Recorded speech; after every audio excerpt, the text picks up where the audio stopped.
సంగారెడ్డి జిల్లా నారాయణఖేడ్ మండలం వెంకటాపూర్ గ్రామంలోని ప్రభుత్వ పాఠశాలలో మధ్యాహ్న భోజనం చేసిన 17 మంది విద్యార్థులకు అస్వస్థత కలిగింది. ఫుడ్ పాయిజన్ కారణంగా జరిగిందని పాఠశాల సిబ్బంది అప్రమత్తమై విద్యార్థులను నారాయణఖేడ్ ప్రభుత్వ ఆసుపత్రికి తరలించారు. విద్యార్థుల్లో వాంతులు, కడుపు నొప్పి వంటి లక్షణాలు కనిపించినట్లు సమాచారం. ప్రస్తుతం ఆసుపత్రిలో వైద్యులు వారికి చికిత్స అందిస్తున్నారు.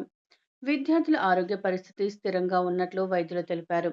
ఈ ఘటనపై విద్యాశాఖ అధికారులు, వైద్య శాఖ అధికారులు విచారణ ప్రారంభించారు.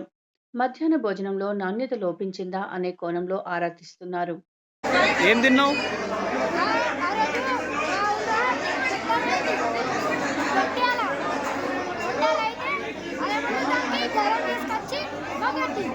తొట్టెల కాడికి వెళ్ళా